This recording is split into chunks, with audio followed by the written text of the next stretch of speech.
सो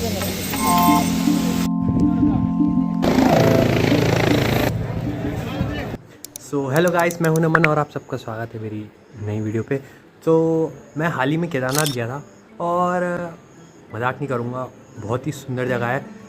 और तो मैंने सोचा है क्यों ना मैं जब गया हूँ तो मिनी व्लॉग बना दूँ, मतलब छोटी छोटी क्लिप लेके।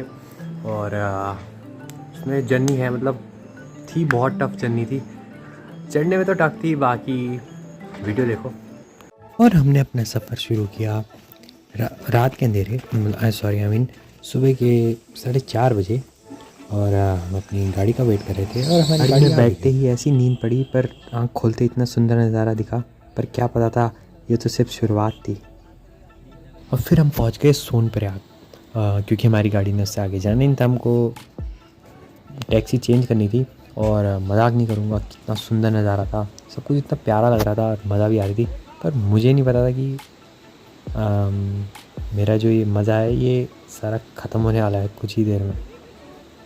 जैसे ही हम वहाँ पहुँचे जहाँ शेयरिंग टैक्सी मिलती है, मैं शॉक हो गया भाई। मैंने सोचा था कि सब इतना अच्छा आ रहा है, आगे भी अच्छा होगा, पर वो बोलते हैं ना, ज़्यादा अच्छा भी नहीं सोचना चाहिए हमेशा, या फिर कि सब बढ़िया होगा। भाई वहाँ आप देखते इतनी भीड़, मैं रिकॉर्ड भी नहीं कर सकता था, इतनी भीड़।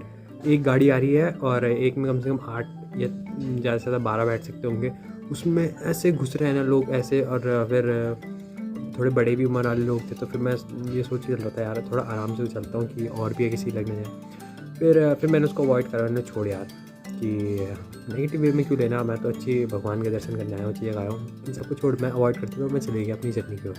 और ये पुराने एक्सपीरियंस को भुलाते हुए मैं चला अपनी जर्नी की ओर। और मजाक नहीं करूँगा, स्टार्टिंग में तो बहुत ही बढ़िया लग रहा था। मेरे साथ जो थे वो सारे पीछे छूट चुके थे, क्योंकि मैं थोड़ा तेज़ चलने की आदत है ना। पर मैं चलते जा रहा था, मज़ा आ रही थी। मैं जैसे जैसे आगे बढ़ रहा था, इतने सुंदर सुंदर नज़ारे देखने को मिल रहे थे, बहुत ही बढ़िया लग रहा था। पर दिक्कत ये थी ना कि थोड़ा रास्ता बहुत नैरो था और साइड से भी घोड़े वाले आ रहे हैं, बगल से भी आ रहे हैं, और ये ना सीधे धक्का मारते मारते इससे भाई मैं तो बहुत परेशान हो गया था। घोड़े वाले हो गए, पालकी वाले हो गए, बास्केट, ये ऐसे चिल्लाते रहते, धक्के धक्के मारते आ रहे। इसलिए मैंने थोड़ा सोचा रेस्ट लेता हूँ, बैठा और इन्हें देखने लग गया कि ऐसे कैसे जा रहे थे, एक पुल की तरह कि जो भी सामने आए ठोक दो। तो एक बार फिर से नेगेटिव चीज़ों को अवॉइड करते हुए हम चल पड़े अपने सफ़र पर। और मजाक नहीं करूँगा, क्या व्यू था भाई। क्योंकि अच्छी बात ये थी, इस रास्ते में ये घोड़े वालों का आना मना था, तो घोड़े वाले आ नहीं सकते थे, तो ये था कि आदमी आराम से चल सकता है। और इतना प्यारा रास्ता और इतना प्यारा व्यू, क्या बताऊँ मैं तुम्हें, मतलब इतना सुंदर ना। और जिस तरीके से पानी आ रहा था, पानी फिसल रहा था, मैंने तो भाई पहले मैं सोच रहा था यहाँ रुकूँ, पर मेरा मन तो था नहीं फ़ोन निकालने का, पर मैंने बोला व्यू ने मेरे को ऐसा लग रहा था कंट्रोल कर दिया कि अब तो भाई वो फ़ोन निकाला और रिकॉर्ड भी कर। और मैंने फ़ोन निकाला और रिकॉर्ड करा, और क्या व्यू था, वाओ।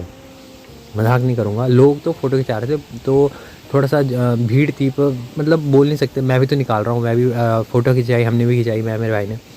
और बहुत ही बढ़िया व्यू था। और मतलब थोड़ी थक तो लग रही थी, पर व्यू ने थोड़ा सा रिलीफ दिला दिया हमें। और बाकी हम चलते गए अपने सफ़र में, आगे बढ़ते गए।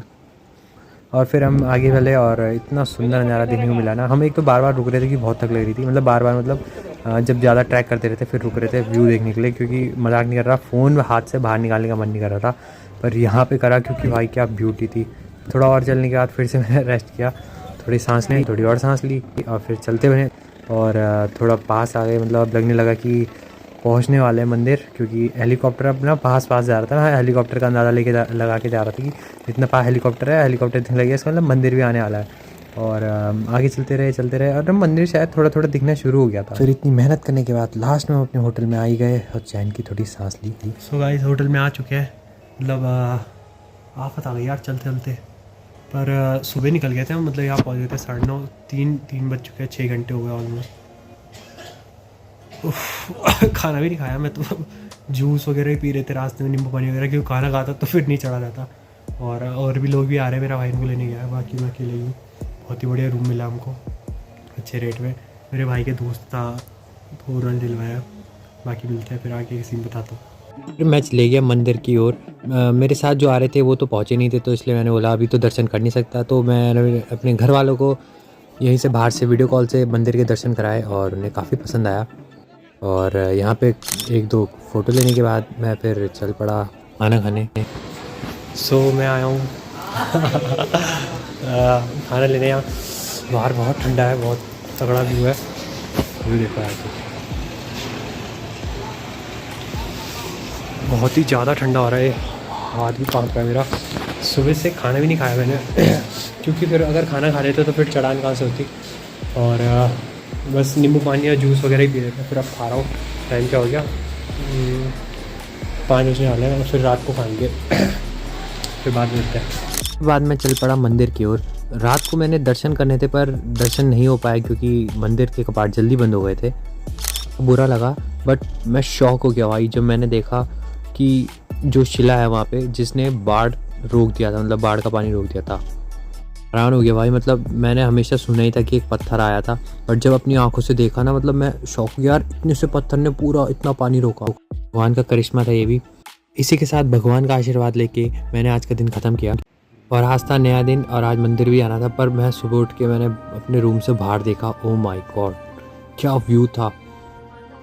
पर इस बार लेट ना हो जाए इसलिए हम सुबह ही चल पड़े मंदिर की ओर। पता नहीं क्यों जैसे जैसे मैं मंदिर के पास जा रहा था तो मेरे को ऐसा लग रहा था कि आज कल से भी ज़्यादा भीड़ है, कि मैंने कल नहीं जाके कुछ गलती तो नहीं करती। पर मजाक नहीं करूँगा भाई, इतना सुंदर लग रहा था ना मंदिर सुबह, इतना सुंदर। मैं तो बहुत खुश था, मैं क्या सभी खुश थे कि इतने अच्छे से केदार बाबा के दर्शन हो गए। उसके बाद फिर सब यही डिसाइड कर रहे थे कि ब्रेकफास्ट करने कहाँ जाना है। और फिर ब्रेकफास्ट करने के बाद हम लोग निकल गए अपने होटल की तरफ सारा सामान पैक करने, क्योंकि निकलना भी था। और फिर चेहरे पर एक मुस्कुराहट लेकर केदार बाबा को धन्यवाद करने के बाद हर चीज़ के लिए हम लोग निकल गए अपनी अगली मंजिल सोनप्रयाग की ओर। फिर जाते समय हमें ऐसे ऐसे नज़ारे दिखे जो शायद हम शॉर्टकट मारने के चक्कर में मिस कर दिए थे, क्योंकि मन नहीं था भाई इधर उधर देखने का, क्योंकि हालत ऐसी हो रही थी। पर बहुत ही सुंदर सुंदर नज़ारे थे जो अब मैं एंजॉय कर रहा था। जल्दी नीचे उतरा था, पता भी नहीं चला कि कितना ज़्यादा चल गया। और चलते चलते एकदम से बारिश शुरू हो गई और मैं सोच रहा था यार मैंने कुछ गलती तो नहीं कर दी कि हमने रेनकोट नहीं लिया। पर अच्छा ही हुआ कि हमने रेनकोट नहीं लिया, क्योंकि थोड़ी देर आगे चलने के बाद ही बारिश बंद हो गई थी। तभी नहीं चला हम नीचे कब पहुंच गए और फिर हमने सोनप्रयाग की तरफ हम चल पड़े। फिर सोनप्रयाग से अपनी वापस असली गाड़ी पे आने के बाद हम चल पड़े अपने घर की ओर और टाटा बाय बाय करते हुए सोनप्रयाग को, और धन्यवाद करते हुए बाबा केदार का इतनी अच्छी जर्नी के लिए। और इतनी रात हो चुकी थी इसलिए मैंने अपना ब्लॉग यहीं ख़त्म कर दिया। आशा करता हूँ आपको गाइस वीडियो बहुत पसंद आई होगी, और अगर वीडियो पसंद आई तो वीडियो को लाइक कर देना और चैनल को सब्सक्राइब कर देना, और अगर ऐसी और वीडियो चाहिए तो कमेंट भी कर देना। तब तक के लिए बाय।